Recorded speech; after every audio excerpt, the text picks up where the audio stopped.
पुण्यातील हुजूरपागा शाळेसमोरील मांगडेवाडी कात्रज परिसरात ममता फाउंडेशन संस्थेसाठी इमारत आणि 2 निवासी घरे बांधणाऱ्या फिर्यादीला धमकावून 10 लाख रुपयांच्या खंडणीची मागणी करण्यात आली होती।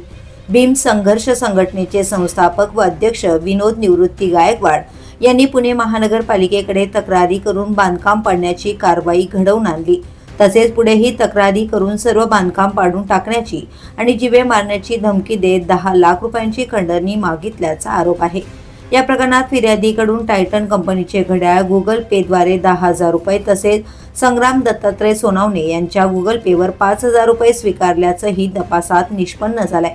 त्यानंतर भारती विद्यापीठ पोलीस ठाण्यात विनोद निवृत्ती गायकवाड, राजाभाऊ कांबळे, निलेश बबन कुंभार आणि संग्राम दत्तात्रय सोनवणे यांच्या विरोधात भारतीय न्याय संहिता 2023 च्या कलम 308(2), 308(3) आणि 305 अन्वये गुन्हा दाखल करण्यात आलाय। गुन्हा दाखल झाल्यानंतर आरोपींनी खंडणीतील 50,000 रुपये कात्रज येथील किनारा हॉटेलमध्ये देण्यास सांगितले।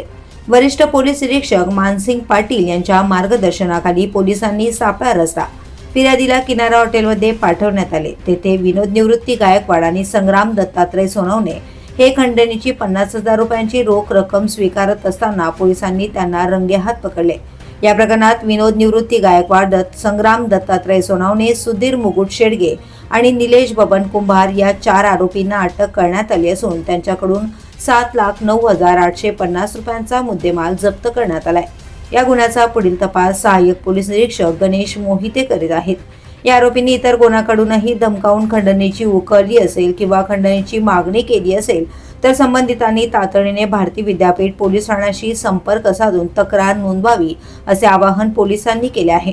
ही संपूर्ण कारवाई पोलीस उपायुक्त मिलिंद मोहिते, सहाय्यक पोलीस आयुक्त राहुल आवारे यांच्या मार्गदर्शनाखाली वरिष्ठ पोलीस निरीक्षक मानसिंग पाटील, पोलीस निरीक्षक गुन्हे शाखा कैलास कोडक, सहाय्यक पोलीस निरीक्षक गणेश मोहिते, पोलीस उपनिरीक्षक निलेश मोकाशी तसेच त्यांच्या पथकाने यशस्वीपणे पार पाडली आहे।